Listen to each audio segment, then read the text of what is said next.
Eu sou a Ana e este é o Educação Financeira para a Vida, o seu podcast sobre finanças e espiritualidade. Querido ouvinte, querida ouvinte, feliz 2021! Estamos nesse novo ano com muita esperança, de que novos dias venham, que dias melhores cheguem. E lembre-se, você continue se cuidando, a pandemia ainda não acabou. E, gente, é lógico que o FV ia preparar um episódio muito especial, o primeiro episódio do ano de 2021. Nós já estamos lá há 33 semanas seguidas gravando para você, já estamos em 28 países, em 5 continentes e temos mais de 3.400 reproduções. Olha só, gente. Lembram? Vocês lembram que o nosso primeiro episódio lá em maio do ano passado foi sobre o que é o FV? Vocês lembram disso? E hoje a gente vai continuar esse tema. Eu já vou explicar para vocês. Mas antes disso, é claro, eu vou chamar ele, gente. O membro permanente mais amado do Brasil, Augusto Martins. Olá, Ana Carolina. Muito obrigado por essa acolhida maravilhosa. Para mim é um prazer estar com você todos os dias. Pra mim também, Principalmente nesse ano que iniciou, A você que está nos ouvindo, bom dia, boa tarde, boa noite ou boa madrugada. Que maravilha ter você conosco. Esse é o nosso Educação Financeira para a Vida. Olha, vale lembrar que se você está dirigindo, por favor, utilize o cinto de segurança, gente?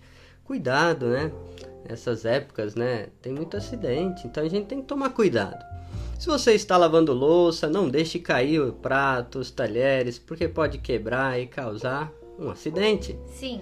E se está no trabalho ou em casa, muito obrigado por nos acolher na sua residência. E se for sair, use máscara e leve o álcool em gel, não esqueça, E o distanciamento, viu, gente? Por favor. É isso aí. Galera, é o seguinte, Augusto? Hoje a gente vai fazer então um episódio sobre... Posso falar já ou é pra deixar suspense ainda? Pode falar. Ah, tá. A gente vai fazer um episódio sobre os 3 E's do FV. Vocês vão ver que isso vai continuar. A gente vai falar sobre os F's, sobre os V's, o que eles significam. Olha, uma nova roupagem pra vocês. Ano novo, Quais são roupa, os 3 E do EFV? Educação, economia e espiritualidade. É claro, gente? Mas é óbvio, que pra gente gravar um tema tão legal como esse, a gente ia ter que ter um convidado master especial, E esse convidado especial que nós preparamos para você, não perca, esse episódio ficou maravilhoso. Olha, ele é um manezinho da ilha. Ah, é? Nasceu em Floripa. Praiano, gente. Praiano como eu. Ele é formado em Direito na UFSC. Em Administração na UDESC. Fez Teologia no ITESC e continuou os seus estudos teológicos na PUC do Rio Grande do Sul. Olha, gente. E hoje faz doutorado no Boston College. Olha! Junto com os jesuítas lá nos Estados Unidos, ele é um grande amigo que a economia de Francisco nos deu. Na verdade, que Deus nos deu através da economia de Francisco. Sim. Um grande amigo, uma pessoa que a gente tem um carinho maravilhoso por ele, por toda a sua família. Eu estou falando do Klaus da Silva Hall. Klaus, seja muito bem-vindo ao FV, querido. Obrigado, gente. Vocês é que são bondosos demais, de se dirigir a quem não merece tudo isso aí dessa forma. É uma alegria enorme fazer parte hoje do convívio com vocês, que de fato a economia de Francisco e antes, sim, o próprio Deus nos fez aproximar. Bem legal estar aqui com vocês hoje. Feliz 2021 para vocês também, para todos ouvintes do podcast mais especial sobre educação financeira do mundo. Gente, eu tô muito feliz hoje e muito ansiosa por esse episódio, viu, Klaus? A gente tá muito feliz de ter você aqui conosco, viu? É um prazer imenso, Augusto? Sim, e olha, eu já inicio, então, acolhendo o nosso convidado especial e dizendo que esses 3F, esses 3E, perdão. Vamos ficar ansioso, É que é muita emoção falar com o Klaus, esse grande amigo. Esses 3E, Klaus, a educação, a economia e a espiritualidade, elas fazem parte de um processo vital, claro, do aprendizado humano, do jeito da gente estar aí na vida, né? Eu gostaria que você falasse um pouquinho das tuas experiências. Um jovem lá de Floripa, como que a educação, a economia e a espiritualidade se fizeram presentes na tua trajetória de vida até chegar aí onde você está? Vou chegar lá, mas vocês gostam de trilogia, né? Dá pra ver que vocês gostam de trilogia 3D. Eu já sei que vocês têm um gostinho aí pelo Jedi também. Sim. Depois a gente pode contar alguns segredos aí pros ouvintes e pras ouvintes, né? Os apelidos que vocês têm nesse mundo do Guerra nas Estrelas aí, brincando. Mas para quem não sabe, a gente conversa muito sobre, né, Ana e Augusto, e aliás fica a dica, porque são 9 filmes ao todo hoje, né? São 3 trilogias, falam muito sobre questões do mundo da economia, do mundo da política, né? São bastante educativos, então vale a pena, fica só a dica. Depois a gente pode fazer um só sobre isso. Fica aí exatamente. Com certeza. Mas é que para falar de trilogia, porque eu gostei muito da ideia de vocês, desse podcast em si, já falei várias vezes para vocês. A primeira vez que eu escutei, eu me lembrei lá do tempo que, sei lá, se eu tinha 10 anos, nem isso, preparando o almoço na edícula, né, aquela casa separada da casa principal, e sempre escutando o radinho, sabe? Lá em Florianópolis a gente fala tudo com in, tá? Que é manezinho, né? E aí, quando eu vi vocês, escutei vocês pela primeira vez, eu disse, nossa, isso me trouxe essa memória afetiva de infância, né? E eu depois, sempre gostei muito de futebol, levando o radinho pro estádio, ou escutando jogo de futebol em casa. Então, vocês estão de parabéns. Essa iniciativa tão bacana, já com mais de 30 programas, né? E tanta gente escutando. Sucesso infinito para vocês. E esses 3Es eu vejo muito em relação, enfim, a nós como pessoas, né? A economia é onde nós estamos. Nós estamos sempre situados numa casa comum, né? Então, as regras da casa, a economia, não tem como a gente não estar situado nela. Então é preciso a gente ter a consciência dessa situação, desse estar dentro de uma economia. A espiritualidade é o que nós somos. Não faz sentido pregarmos o que não somos e não sermos o que pregamos, enfim. Então o E da espiritualidade tem que apontar o que nós somos. E a educação é uma missão, né, de todos nós, mesmo se a gente não é professor, enfim, principalmente para quem mas mesmo que eu não seja, nas pequenas atitudes do dia a dia, está sempre educando, né, principalmente pelo exemplo, né? Então eu acho muito bacana essa trilogia de Es que vocês usam pro educação financeira para a vida. Vocês pediram para falar um pouquinho do que me impulsionou nessa história, nessa direção, é isso? Isso, um pouquinho, né, dessa tua trajetória. E eu já destaco, olha, que você sintetizou muito bem essa trilogia, né? E nós vamos acolher a sua dica, porque a gente é fã do Star Wars. Sim, demais. Pra quem não sabe, eu tô conversando com a senadora Padmé e com a Anakin Skywalker. Então, depois as pessoas procuram no Google, né? Senadora Padmé Amidala e Anakin Skywalker, depois vocês vão entender por que a gente está falando, né, com esses dois nesse momento. Certo? Mas vamos lá. Eu acho que para fazer um resgate que bacana e que leva para essa conversa toda que a gente tem, até mesmo em torno da economia de Francisco, que nos aproximou, eu vou um pouco lá para o tempo da pastoral da juventude, tempo de colégio. Né? Eu sou de Florianópolis, mas morei no interior também. Morei em 2 cidades de Santa Catarina chamadas Curitibanos e em Araranguá. Uma é bem de interior mesmo, é de serra, Sim. lá na Serra, no Planalto Serrano, e a outra é de litoral também, mais para o sul, pertinho do Rio Grande. E aí quando eu voltei para Florianópolis, passei a estudar em colégio de irmãs, portanto católico, né? E ali, por volta da sexta série, mais ou menos, a gente começava a participar, se quisesse, claro, né, da Pastoral da Juventude. Até tinha uma ligação também com a Pastoral da Juventude dos Maristas. Sim. E sempre foi muito significativo aquilo para mim, tanto pela coisa do grupo, sempre fui uma pessoa de grupo, sempre de tomar iniciativa também e tal. E no segundo grau, terminado o primeiro ano, cada ano do segundo grau tinha um encontro próprio. O de primeiro ano, após o final do primeiro ano, segundo grau, a gente chamava de escola de líderes. Ficava uma semana lá imerso com os grupos de várias cidades, se reuniam num só lugar e tinha toda uma formação e atividades, enfim. Muito legal, e aquilo marcava sempre bastante a vidinha da galerinha. Aí no final do segundo ano, a gente chamava de travessias, né? Tinha toda uma linguagem do mar e tal. A gente fazia uma experiência de imersão social já mais profunda, a partir inclusive das imersões que a gente já tentava fazer ao longo do ano na própria cidade, né? Então ficava uma semana numa comunidade, regra geral, de periferia de alguma das cidades, Santa Catarina ou Paraná, e a minha experiência foi em Lages, que é também no Planalto. E no final do terceiro ano tem o chamado Retiro Projeto de Vida.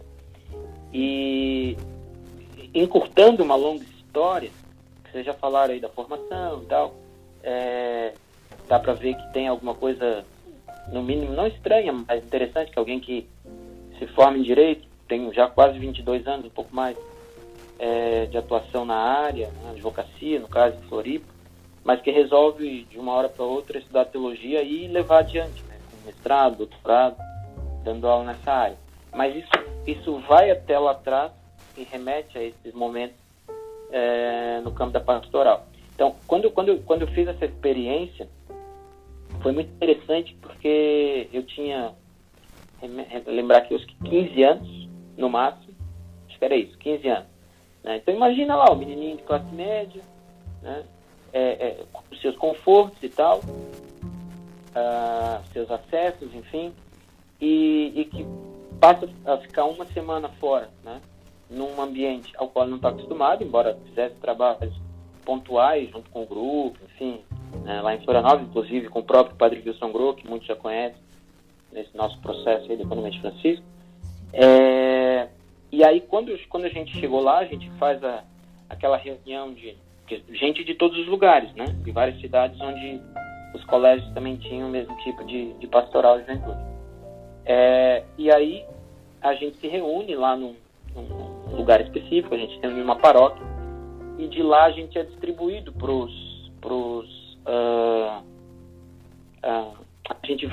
a gente vai pro lugar onde a atividade vai acontecer, né? E eu me lembro muito bem que um bairro bem simples, assim mesmo, e as pessoas já nos esperando, parece aquela coisa de os missionários chegaram, tá? Sim. E eles ali fizeram, pensei com a distribuição, eles fizeram divisão das pessoas entre as casas das famílias, né? E é aquela coisa, você tem 15 anos, você quer ficar na casa com um amigo teu, né? Ou quer ficar perto da Patatinha e coisa e tal. E aí eu não me esqueço até hoje, né? Uma senhora de idade já, e era uma das pessoas de mais idade ali no salão, ela apontou assim, acho que apontando para os irmãos maristas também que estavam ali presentes, aquele lá. E aí eu tentando me encolher, né? Mas era eu. E aí não tinha como fugir, né? Em síntese, né? Eu fiquei na casa com esse casal, já um casal de mais idade, eles eram os pais, até por coincidência, do líder da comunidade e tal. Mas só para vocês terem uma ideia, que é esse Brasil que muitas vezes a gente não conhece, né? Uma casa que a casa em si não tinha banheiro. Então, a gente, quem está ali, eu como visita, tinha que usar o banheiro da casa do filho, do seu Urbano, que era vizinho, né? Eles moravam assim, tipo, atrás. Mas assim, ó, eu não consigo descrever, eu não tenho como descrever o carinho, o zelo, a preparação, o grau de espera, sabe, que eles tinham, esse casal, né, essa senhora, Dona Maria, aliás, Maria e José, tinham em relação a mim. E eu tocava violão, sempre toquei e tal. Eu chegava de noite das atividades no bairro, na comunidade, né, enfim. Ela pedia para tocar uma música, geralmente uma música mariana, enfim. E sempre preparava um cafezinho daqueles mais cheirosos de bule mesmo, né, de manhã, enfim. Acordava com o galo cantando, essas coisas todas. E aí depois eu vinha saber pelos irmãos, marido, que essa família tinha economizado, assim, às vezes por 2, 3 meses, para poder oferecer uma sobremesa para mim. Sabe? Tipo aqueles potezinhos de figo, de pêssego que se tem e que se compra no supermercado. Olha então, isso. Ali foi a primeira vez, de fato, que eu fiz uma experiência que eu chamo de experiência verdadeira de encontro com Deus, né? E aquilo ali mudou, já tinha algumas convicções nessa direção, mas aquilo ali mudou, em definitivo, a minha forma de ver o mundo, né? E eu me lembro como hoje. Eu sentei na estrada de barro, na estradinha de barro no dia de ir embora. A gente tinha que esperar a Kombi chegar no dia de ir embora para ir até a rodoviária, né? E eu me lembro que eu sentei no chão, eu não conseguia levantar de ir embora dali. Chorava copiosamente e não conseguia levantar, queria ficar ali, em outras palavras, né? Assim que eu interpreto. Tal era a força, né, do momento e do encontro que eu tinha tido a oportunidade de realizar naquela semana. No inesperado, né, a gente não espera, não só no inesperado, mas suplantando medos e preconceitos e outros tantos, né, outras tantas questões nossas, humanas, mas nunca tinha tido essa percepção de, olha, aqui você teve uma oportunidade de conhecer a Deus como Deus realmente é. E aí ali eu acho que é importante fazer essa negócio, eu já vi nos demais podcasts, as pessoas contam suas histórias. Me parece que essa história, no meu contexto, no meu caso, ela é fundamental para entender como que eu me situo, né, hoje em termos de, como eu falei, de visão de mundo. Sim. E nessa participação e na própria, sim, Economia de Francisco, na minha docência hoje, etc. Veja como essa experiência de vida que o Klaus traz aqui para nós, queridos e queridas ouvintes, isso é um adolescente, né? Você tinha ali 15 anos. Nossa. E é uma experiência educacional que envolveu a economia, porque os irmãos disseram para ele que aquele casal economizou por um tempo para acolher ele, e profunda espiritualidade. Então, olha o que é uma educação com espiritualidade, né? Que conjuga o aspecto financeiro. Ele, com certeza, ele teve, como ele narrou aqui, uma experiência de educação, de espiritualidade e de economia. E assim, da maneira que você contou, eu imaginando aqui, consegui assim, imaginar e reviver isso contigo, né? Pela força da narrativa, legal, da palavra. E é de arrepiar, porque são experiências que marcam profundamente a nossa vida, e coisas simples, né? Coisas simples. Sim, sem dúvida. E só para acrescentar teus pontos, estão corretíssimos, na questão do econômico, é a própria percepção que quanto mais cedo a gente tem, melhor, né? De um mundo que é extremamente desigual, né? Em que você tem muitas pessoas, a grande maioria delas, sem as mesmas oportunidades de acesso que você mesmo tem. E olha que eu mencionei, eu era um menininho de classe média, eu nunca fui rico, né? Então você imagina a distância entre os que são ricos ou muito ricos. Você pensar hoje um Jeff Bezos da vida, todos esses, eu li recentemente, top 40 aqui nos Estados Unidos, os mais ricos, os caras enriqueceram, top 40, eu tô falando, 40 pessoas, enriqueceram patrimônio, mais de 1 trilhão Meu Deus. De dólares nesse período de março até aqui, da pandemia. Até agora, que é ano novo. Né? Então, e o desemprego do mesmo país, do mesmo referencial, o maior de toda a história. Maior do que a crise de 2008 e 2009, maior do que as crises anteriores, etc. Então, é uma experiência efetivamente, né, de encontro com a economia, né, extremamente educativa, sim, e que move para uma espiritualidade, eu chamaria de autêntica, né? Que não é só, está lá no Mateus, né, 7, não é só o dizer Senhor, Senhor, mas é o entender e tentar, né, no mínimo, buscar realizar a vontade de Deus. E a vontade de Deus foi revelada pelo próprio Jesus Nazaré, né? Sim. Sendo o reino o elemento central. Então não tínhamos que ter muita dúvida disso.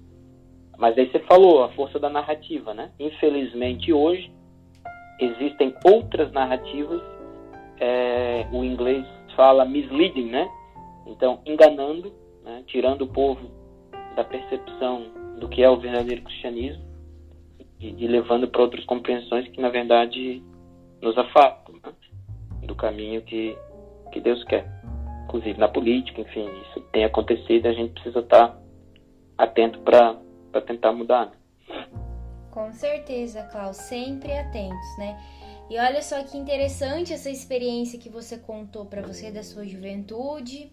Eu tive uma experiência semelhante também de missão no litoral, e eu sempre tive uma visão assim, né? Você vai na praia, quando você vai para passear, você nunca vê o que tem escondido atrás do morro lá. Você só vai na praia, está passeando. Verdade. E tal, mas você não consegue ver o outro lado, né? A desigualdade social que muitas vezes está escondido ali. E aí essa experiência escancarou, né? Como a pandemia escancara hoje para nós essa desigualdade que a gente está vivendo no mundo, né? No Brasil, você aí também nos Estados Unidos vivencia a realidade, enfim, desemprego, tudo isso que já foi citado. E por isso que aqui no FV, né, falando da economia, nós procuramos sempre elencar isso que você falou no começo, né, do episódio. Economia é o cuidado da nossa casa. Então, é eu cuidar aqui de casa, é eu cuidar da minha comunidade, é eu cuidar do planeta.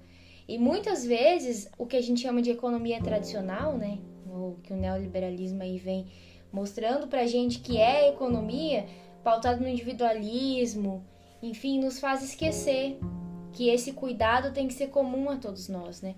E as situações que a gente vivencia, como a pandemia, ou como essa experiência que você vivenciou, digamos, né, de uma visão de uma nova realidade, de uma realidade diferente da sua, marcou profundamente a sua vida, né?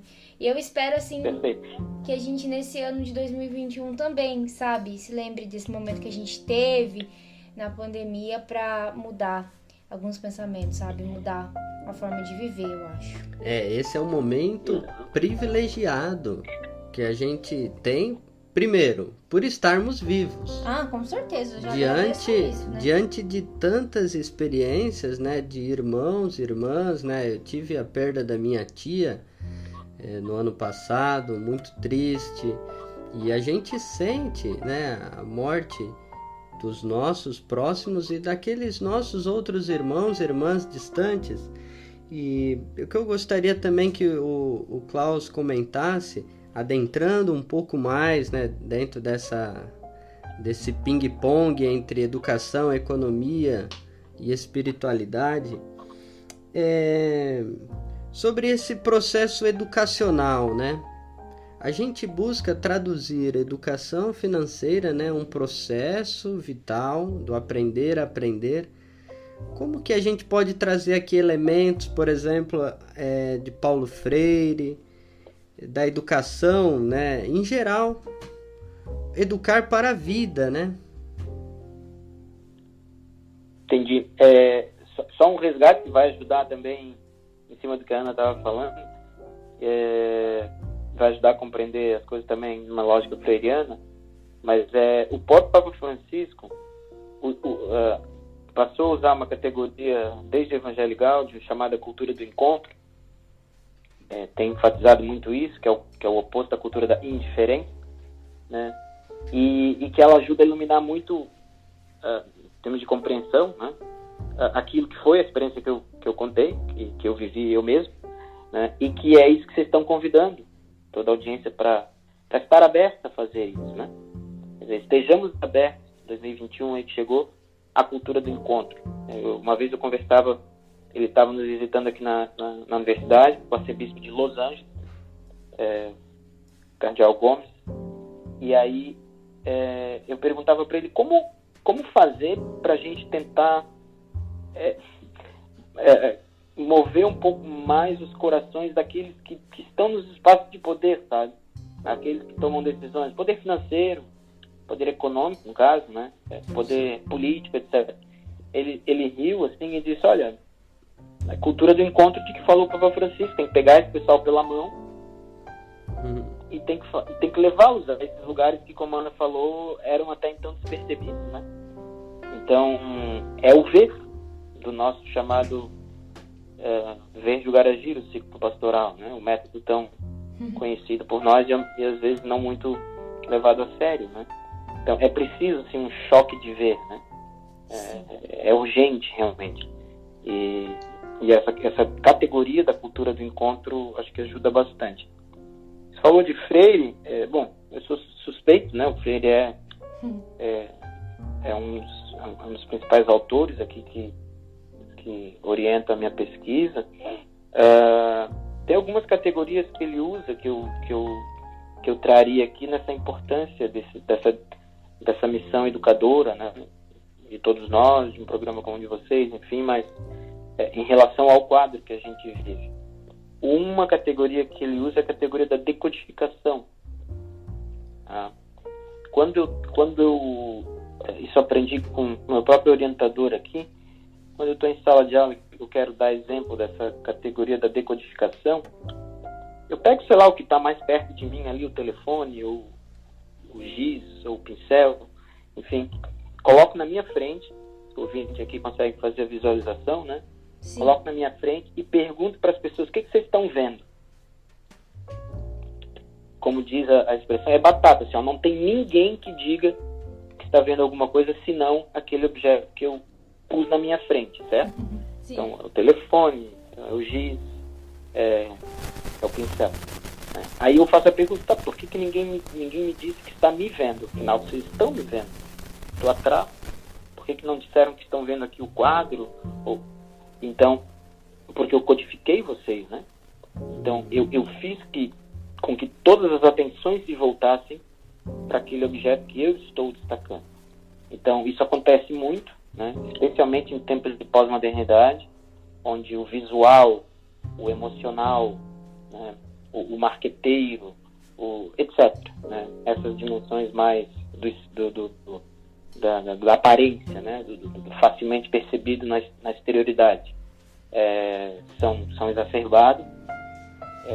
É preciso justamente então fazer um trabalho, um esforço hercúleo, né? De decodificar, de trazer as pessoas para mais perto da realidade em si, né? É o ver, de novo. E aí nesse processo de decodificar, uma outra categoria que o Freire usa é a conscientização, né? É o gerar consciência crítica a partir daquilo que se percebe, né? Por que as coisas são assim? A velha pergunta do Dom Helder Câmara, que se discutiu muito agora nesse mês que passou, de dezembro, porque o Papa Francisco, né, que é alguém sempre muito sintonizado com os sinais dos tempos, citou o Dom Helder, né? E citou aquela frase famosa do Dom Helder, que quando faço a caridade me chamam de santo, tal. Quando pergunto o porquê da fome, das estruturas que causam a pobreza e tal, e eu já sou comunista, né? Deixo de ser o cristão e passo a ser o comunista, que é uma grande mentira, uma grande falácia. O Papa alertava para isso. Então, essa categoria, a da conscientização, ela vai nos permitir criticamente perguntar sobre o porquê das coisas, né? Então, nesse processo do ver, até o meu orientador, ele desenvolveu de forma assim, um pouquinho mais sofisticada o ver, julgar e agir. Ele criou os movimentos pedagógicos que ele chama de shared practice, uma praxis compartilhada, né? Então, justamente os dois primeiros movimentos são esses, o de dar atenção efetiva para a realidade, aquilo que o John Sobrino chama de jesuíta, né? Salvadorenho, de honestidade em relação ao real. Acho que o processo educativo precisa, né? Não tem outro verbo aqui, prestar atenção a isso e dar valor a isso, né? E aí, como passo inerente a essa percepção do real, é a pergunta crítica, né?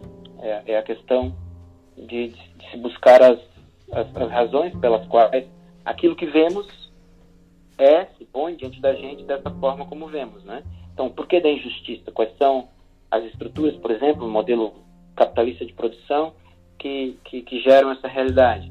No contexto mais recente, 30, 40 anos de neoliberalismo, quais são as características históricas e objetivas que levam essa realidade? No nosso contexto brasileiro, além disso, que envolve econômico, culturalmente falando, socialmente falando, quais são as estruturas, né? O patrimonialismo, o racismo estrutural, o patriarcalismo, etc. Todos esses ismos que a gente está cansado de falar a respeito, a gente não aprofunda, né? Sim. Então, perguntar sobre as razões pelas quais a realidade é desse jeito. Então, se fosse para... Daria para continuar aqui, né? Mas para trazer o Freire aqui, nesse sentido de falar de educação nessa perspectiva, também do econômico e da espiritualidade, eu acho que essas são duas categorias importantes. Lembrei aqui, o Freire tem um vídeo no YouTube que eu inclusive recomendo para vocês, para quem está ouvindo a gente. O Freire fala sobre esses preconceitos hoje são tristes demais, né? Sim. Ele fala sobre Marx, fala sobre teologia de libertação e tal, as críticas ridículas, absurdas que o pessoal leva simplesmente por ler e levar a sério o que ele, Marx, escreveu. Até o Bento XVI, um papa extremamente conservador, escreveu na Spes Salvi, uma das suas encíclicas sobre a esperança, do valor, da importância acadêmica e enfim, não só acadêmica, mas para a compreensão da realidade do Marx, né? Então imagina o que essa turma por aí afora tem dito, infelizmente, de besteira, né? Se me perdoem a sinceridade, né? Mas acho que é importante a gente situar as coisas como elas são. E aí, nesse vídeo que tem no YouTube, o Freire falando sobre Marx, sobre libertação, acho que é fácil de googlear, ele fala uma coisa muito interessante. Se nós estamos aqui para falar de espiritualidade, né? Se nós estamos aqui, na história, na Terra, situados, é daqui que nós temos que partir para falar de Deus, né? Para falar das nossas experiências de Deus. E faz todo sentido. E, aliás, foi como aquele que nós chamamos de Deus entre nós, Jesus, né? Jesus de Nazaré, fez exatamente tal e qual Jesus fez. Exato. Então, e não há outra forma, né? Não. Qualquer outra forma, quando a gente parte de cima para baixo, vai ser muito mais ideológico que qualquer outra coisa. Vai ser imaginado, vai ser uma abstração, vai ser especulado, né? Vai ser mais especulativo, não vai ser partindo da realidade. Então, essa questão de estarmos na nossa fé, como ele diz, o Freire, né?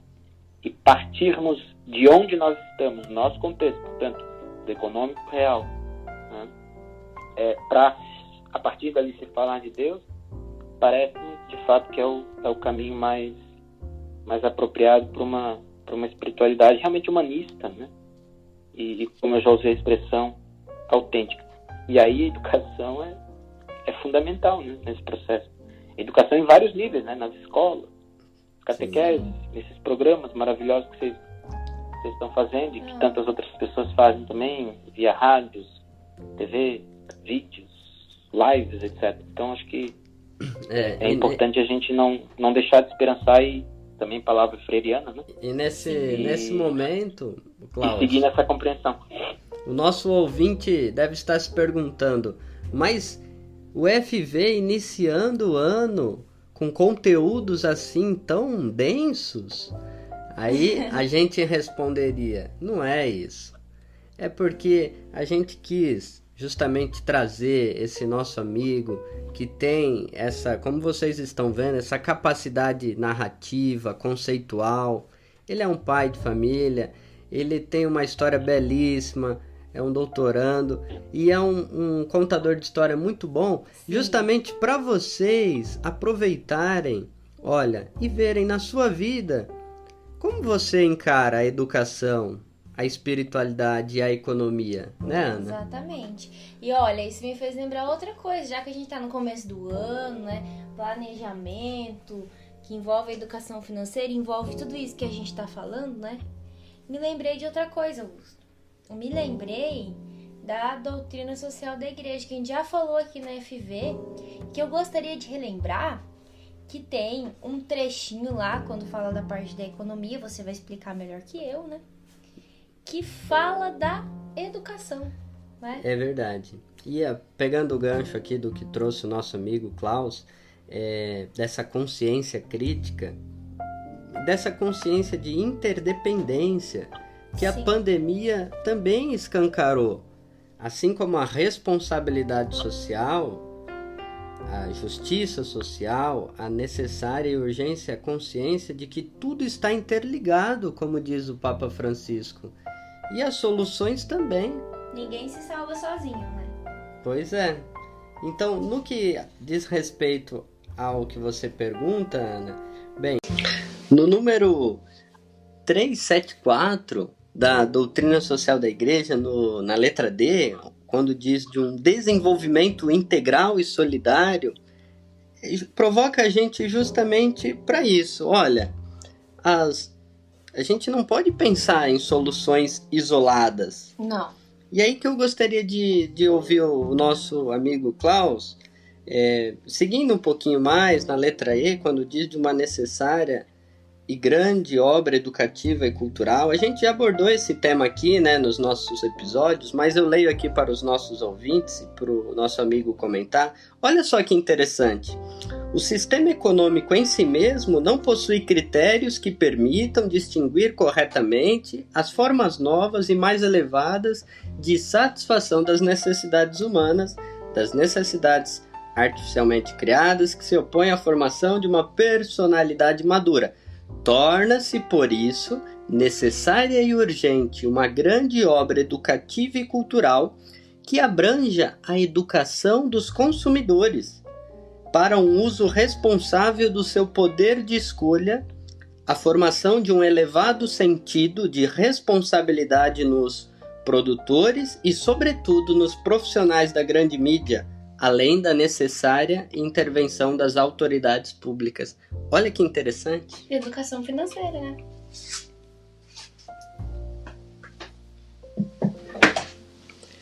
E aí, eu peço a contribuição do nosso amigo Klaus. Olha como que as coisas estão ligadas, né? Educação, economia e espiritualidade. Sobre esses pontos, especificamente da doutrina social da igreja, Klaus, como que você lê isso? Concordando desde o início contigo e com a Ana, e dizendo, enfim, destacando que esse princípio que tu citaste ali da letra D, né, que envolve os números 373 e 374 do compêndio da doutrina social, como tu falaste, é interessante que ele remete tanto ao ponto de partida do compêndio, ou seja, o ponto de partida da doutrina social da igreja, que é o chamado humanismo cristão, humanismo integral. A palavra integral, ela já está presente lá, né, desde os documentos que vão inspirando a elaboração e a organização desse compêndio, até o próprio compêndio em si. Então, o ponto de partida, né, não é nem a principiologia, não são nem os princípios, né, o bem comum, a preferência dos esposos, são princípios. É anterior aos princípios, é o ponto de partida. De onde a gente começa? Sim. A gente começa entendendo a pessoa humana como uma integralidade, né? E aí, nessa integralidade, você já estudou antropologia teológica, né? Nesse nó de relações que nós somos, essa unidade na diversidade que nós somos, não é só o nosso euzinho que nos constitui, né? E justamente compreender a espiritualidade nessa perspectiva. Então, o outro nos constitui, os outros, né? Todas as outras pessoas. O mundo material em si, a economia, portanto, o trabalho, tudo, né? O que diz respeito ao contexto material nos constitui também. E a própria relação com Deus, nós que cremos, ela também nos constitui. Aliás, no credo cristão, ela nos é original, né? Então, se a gente não partir desse desenvolvimento humano integral, solidário, fica bem capenga, né? O nosso processo.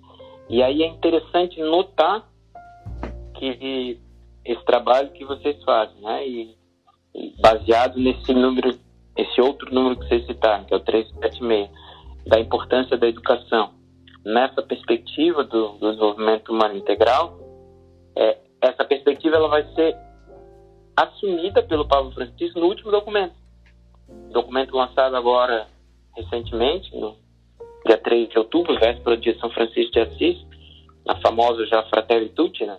Somos todos irmãs e irmãos. A grande categoria da Fratelli Tutti, da encíclica, é o desenvolvimento humano integral. Então, a grande categoria para se pensar uma nova economia, ele fala muito da economia na Fratelli Tutti, já a partir do chamado para o encontro da economia de Francisco e também da encíclica anterior, que é a Laudato Si, que, aliás, também usa a palavra integral, no caso, se referindo à ecologia, né? Então, essa perspectiva da integralidade da nossa existência, sempre situada, né? Ela é referente principal para o Papa, nosso querido, né? Papa Francisco, para pensar todas as demais realidades, portanto, a economia também, né? E ela é constitutiva, essa integralidade da pessoa humana, e, portanto, a espiritualidade pode estar fora dela. E aí entra de novo a questão da missão, que a gente já conversou anteriormente, que é a educação como uma tarefa, né, de todos nós. Aliás, o Papa Francisco, lembrei aqui, o Papa Francisco, que vem de uma tradição latino-americana, cardeal Jorge Mário Bergoglio, né, Buenos Aires, Argentina, ele cita muito o documento de Aparecida, que é a quinta conferência, né, dos bispos latino-americanos do Caribe, ocorrida na nossa Aparecida, aí no Brasil, 2007. E esse documento fala muito da importância da educação. Que ele foi redator, né? Isso, ele foi secretário de redator, exatamente. Que legal. E fala muito da importância da educação, né? Catequese aqui em sentido amplo, né? Mas da educação para esses valores, né? De um novo mundo a ser transformado, no caso, construído. E, inclusive, ele fala, esse documento, né? O documento de Aparecida, da importância de se educar, inclusive esses segmentos que eu citei antes, quando eu mencionava o Cardeal Gomes, ali de Los Angeles. Sim. Esses segmentos que são os que estão nos espaços de poder econômico, financeiro, poder político, etc.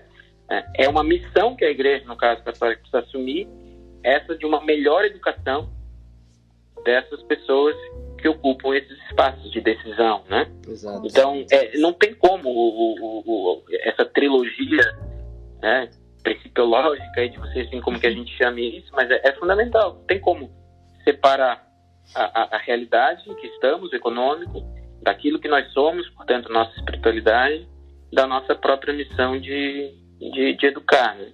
É um chamado constante. Nessa trilogia nós temos... Isso aí dizer que reforços sempre orientados por essa, eu digo assim, categoria, né? Mas enfim, por essa realidade do desenvolvimento humano integral. É a integralidade da pessoa humana que a gente tem como referência primeira quando pensa em todas essas três dimensões que a gente está pensando aqui, né? Economia, espiritualidade, educação. Nós temos, que bacana, nós temos o ver, o julgar e o agir, né?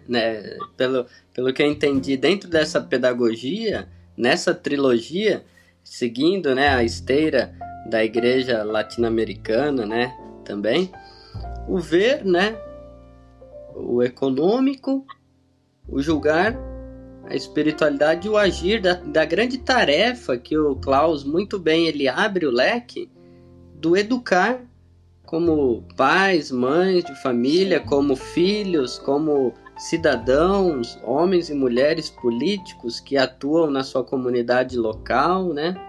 Lindo, aprendi muita coisa hoje, Augusto. Hoje eu aprendi demais, gente.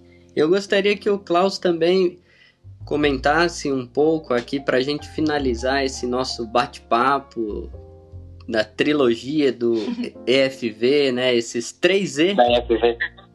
Vão ser 3 trilogias, igual Star Wars. É verdade. Agora entendi por que o Klaus falou 3 trilogias. Sim. 3E. Então bora? 3... Demorou, Klaus. Ele demorou. 3E, 3F. Pô, Anakin, como, 3... Pô, eu... É porque é começo de ano, né, cara? E aí, tá certo. eu acho que eu aqui, né, como no isolamento, festejei sozinho aqui com a Ana e me empolguei. Fez bem. Mas gostaria que disseste assim, um pouquinho sobre... eu gosto de citar aqui o número 545 da Doutrina Social da Igreja, que é um princípio também que nos guia a espiritualidade do cristão leigo. E olha que bacana, né? Os fiéis leigos são chamados a cultivar uma autêntica espiritualidade laical, né? E diz mais, inseridos na sociedade, santos e santificadores, uma semelhante espiritualidade que edifica o mundo segundo o Espírito de Jesus, torna capaz de olhar para além da história sem dela se afastar, de cultivar um amor apaixonado por Deus sem tirar os olhos dos irmãos, que se conseguem ver com os que vê o Senhor e ama como Ele os ama. É uma espiritualidade que foge tanto de um espiritualismo intimista como de um ativismo social e sabe exprimir-se em uma síntese vital que confere unidade e significado e esperança à existência, por tantas e várias razões, contraditória e fragmentada. Animados por semelhante espiritualidade, nós, fiéis leigos, exercendo o próprio ofício, economistas, educadores, pelo espírito evangélico, a modo de fermento, de dentro, podem contribuir para a santificação do mundo. Bem, então, finalizando esse nosso tópico espiritualidade, uma palavra que você usou aqui da sua infância, da tua adolescência, a travessia. Os homens e as mulheres do caminho, né, desse percurso de humanizar-nos, de trazermos empatia às relações. E o nosso querido EFV traz a espiritualidade franciscana e inaciana. Não tem como conceber essa espiritualidade descolado do mundo. É justamente o mundo, a história, o locus teológico, o lugar da revelação. É isso que a gente celebrou há pouco, a encarnação, né? Exatamente. Você citou há um pouco tempo atrás sobre esse olhar a Jesus de Nazaré, que é a humanidade de Deus, é a via de acesso ao sagrado para nós cristãos. Dizia o meu professor de teologia, Padre Boris, é isso, você quer chegar a Jesus? A estrada, você quer chegar a Deus? A estrada é a humanidade, é Jesus. Então, assim, não tem por que fantasiar outros caminhos. Então, eu gostaria, assim, a título de um comentário, como você compreende essa espiritualidade encarnada, né? Na sua vida, né? Como um pai de família, como um estudante, como um profissional. Perfeito. Acho que antes só de tu acabas pedindo para eu falar da minha própria experiência, mas é que eu queria ressaltar na leitura que fizeste do 545, eu fui buscar aqui, ver como está ali presente. Não é nem um espiritualismo intimista e não é nem um ativismo social. Se o ouvinte está aqui com a gente pensar uma cruz, a nossa vida humana, nossa relacionalidade humana, a nossa espiritualidade no formato de uma cruz, pensa na horizontal como essa relação com o mundo material, com as outras pessoas e com o mundo em si. E pensa na vertical, nós mesmos, na nossa intimidade, na nossa consciência e responsabilidade, e na relação com totalmente outro que é Deus, né? Não dá para ficar numa das duas apenas. Né? A gente precisa das duas retas ali, a vertical e a horizontal, as 4 dimensões, porque elas todas nos constituem como as pessoas que nós somos, né? Então, é o que eu acabaste de falar. O espiritualismo não pode ser intimista, ele não pode ser espiritualismo, né? Ele tem que ser espiritualidade. E em sendo espiritualidade, ela vai ser sempre situada, como você falou. E aí, o segundo ponto que eu faço sobre isso é da figura de Jesus, que você acabou de citar também. Jesus é a encarnação, você usou a expressão até técnica, né? Mas ele é quem assume perfeitamente, plenamente, essa integralidade da pessoa humana. E aí o Leonardo diz, o Boff diz, que em 71, um artigo que ele escreve, tão humano assim só podia ser divino. Não haveria como viver tão plenamente a humanidade, 100% humanidade plena, né, se divino não fosse, né? Então aí o teu professor, nosso querido Padre Boris lá da PUC, está corretíssimo. O caminho para a gente compreender Deus na nossa caminhada histórica é o próprio Jesus de Nazaré, né? O também histórico, tá? Aquele que atuou sempre em favor da justiça, da misericórdia, do amor, etc., pregando e praticando o reino, né? Quando ele chegava, ele dizia, olha, o reino está próximo. Era ele mesmo. Era o próprio modo de agir de Jesus, é o modo que nos traz o reino presente, né? Que nos faz o reino presente. E aí, como terceiro ponto, a partir desse, então, a integralidade da pessoa humana, a relacionalidade nossa, né? Jesus como realidade que revela isso em plenitude, está na Gaudium et Spes, inclusive, número 22. Sim. E aí, de Jesus, o elemento que eu acho que eu li recentemente, um artigo, me foge agora o autor, né? Mas de Jesus a gente depreende uma realidade muito importante que a gente está em começo de ano, né? Desenvolver, que é a solidariedade. Vocês, de alguma forma, tocaram nesse ponto. Esse texto desse autor, que eu não lembro, mas ele dizia, ou a gente caminha para a lógica da solidariedade, ou a gente vai sumir, né? Vai deixar de existir enquanto mundo. Nós vamos para a extinção, né? Talvez possa ser apocalipse demais, catastrófico, mas eu acho que é por aí.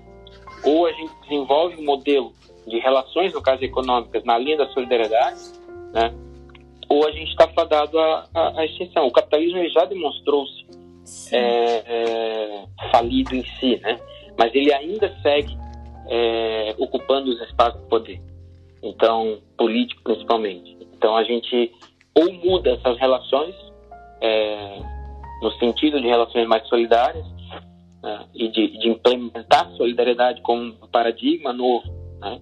Visando essa nova economia com que o Papa Francisco, inclusive, sonha e nos convidou para pensarmos juntos a respeito dela, ou a gente está, de fato, fadado a uma extinção. No plano pessoal, é sempre a nossa tentativa, né? Amigo Augusto, amiga Ana, a gente é imperfeito, a gente não consegue se livrar por completo das nossas inadequações, como diz tem um personagem daquele documentário Eu Maior, que aliás eu recomendo também. Ele é um palhaço na vida, na atuação dele, e ele fala muito dessa coisa de sermos inadequados, né? Então, na nossa imperfeição, mas eu sempre fazia tentativa, né? E aí, de novo, o Papa Francisco, a lógica de processo. Então, começar começar a fazer o que a gente entende que precisa ser feito, né? Então, por exemplo, como nós ali, que juntos, inclusive, temos feito alguns trabalhos na lógica de gerar espaços para as pessoas produzirem suas reflexões e tornarem públicas, né? Sejam escritos, seja falado, televisionado, vocês, com essa iniciativa do podcast, mais uma vez, trazendo as pessoas, abrindo o diálogo e fazendo as pessoas que escutam refletirem também e levar isso adiante, né? No meu caso, de novo, também na própria docência, acho que é uma missão, né, que se precisa assumir. A gente tenta, né? Não é fácil, porque você atuar dentro de um contexto educacional, por exemplo, ou mesmo universitário, em certas áreas, por exemplo, no campo dos negócios, eu dou uma disciplina em business, em negócios, é super difícil de você ir contra o mainstream, mas é necessário. Super necessário. Então, é um caminho, a partir da nossa realidade micro, família, como vocês mesmos citaram, enfim, na paróquia, no bairro, na comunidade, estando a par dos contextos macro também, né, das estruturas que nos envolvem, e se envolvendo com política, se envolvendo, e aí a missão dos leigos, que você falou, e todo Papa sempre reforçou muito isso, né? Nos últimos Papas todos, essa importância das leigas e leigos se envolverem com a dimensão da política. Na Fratelli Tutti ele fala, o Papa Francisco, da melhor política, né? Então requer o envolvimento das pessoas. Enfim, eu acho que tem uma série de possibilidades, né? A gente está falando em começo de ano, a gente está falando em abertura. Acho que tem uma série de possibilidades para todos nós, como cristãos, olharmos para que caminhos que a gente pode estar seguindo, abraçando, para dar a nossa contribuição na direção, né, de uma economia melhor, um mundo melhor, porque afinal é o que a gente, ao menos, pretensamente prega, né? Então a gente tem que tentar fazer por isso. Gente, olha só que mensagem maravilhosa, que conversa incrível que a gente teve aqui hoje na FV, viu? Queria agradecer ao Klaus, né, já indo para os encaminhamentos finais. Mas antes o Augusto tá pedindo para falar alguma coisa aqui. O que é, Augusto? Bem, eu vou ler algo aqui, o Klaus vai dizer se reconhece. Ah, sabia. A humanidade precisa fazer uma escolha. Seguiremos pela rota da desunião ou adotaremos o caminho da solidariedade global? Se optarmos pela desunião, isso não apenas prolongará a crise, como provavelmente resultará em catástrofes ainda piores no futuro. Se escolhermos a solidariedade global, será uma vitória não só contra o coronavírus, mas contra todas as crises e pandemias futuras que podem vir a se abater sobre a humanidade no século XXI. Ah, eu sabia que era do horário. É perfeito. Da e assim, só Financial Times. De novo. E só para fazer o gancho de novo, Jesus histórico é quem, né, encarna essa realidade, encarna a plenitude da humanidade e o pleno exemplo da solidariedade, né? Então é só olhar, como disse o teu professor de teologia, e tentar, né, pelo menos fazer a tentativa. A gente sabe que a gente é imperfeito, mas fazer a tentativa de seguir os passos, né? Então, para o cristão, para a cristã, de verdade, de uma postura mais, não só de adesão, só mais pietista, mais devocional, migrar um pouquinho, sabe? Com uma perspectiva mais de segmento, de compromisso, né? De discipulado. Acho que é isso que o Papa está querendo nos chamar também para, e é isso que um novo ano que se abre aí nos apresenta como possibilidades, né? Como perspectivas. É isso aí, olha quanta coisa bonita, né? Então, é isso que o EFV quis trazer para vocês logo nesse início de ano, né, Ana? Primeiro episódio já mandando uma informação pra galera pensar, hein? Educação, economia e espiritualidade. Essa trilogia faz parte do seu viver, do seu pensar, do seu cotidiano. Se não, a partir de hoje, comece a contemplar essa integralidade, né, da vida, que faz parte do nosso cotidiano, né, Ana? Sim, e contem pra gente como que vocês vivem isso na vida de vocês, ou como vocês pensam em começar a viver de agora pra frente se não tinham parado pra pensar nisso, né? Compartilhem com a gente nas redes sociais, que a gente vai mostrar aqui o áudio, as mensagens de vocês nos podcasts, viu, gente? E Augusto, eu quero mandar então já o beijo especial dessa semana, os agradecimentos, já que a gente tá falando com o Klaus lá de Boston.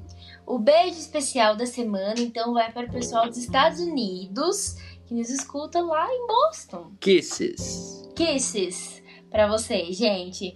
Muitos beijos. I love you together. Gente, ignorem o inglês da Augusto, tá? We too. Um grande abraço aos nossos amigos de Washington, de Boston. São 10% dos nossos ouvintes e estão nos Estados Unidos Da América. Da América. Então, gente, nossa segunda audiência. Nós estamos muito felizes, viu, por ter vocês aqui conosco todas as semanas. Esperamos E que pedimos, continuem. se você gostou desse episódio, compartilhe com seu amigo.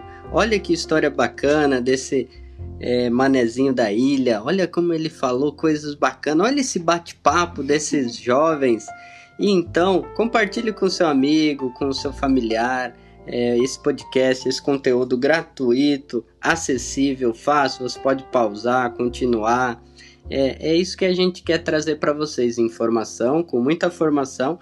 E desde já agradeço o nosso amigo, querido Klaus Haupt, por essa generosidade em tirar um tempinho ali das suas queridas e amadas filhas, que agora vão abraçar ele dando fofuras de amor e carinho, porque estão no mesmo recinto.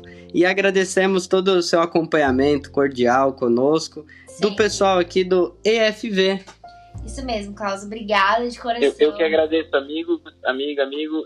Parabéns mais uma vez, né?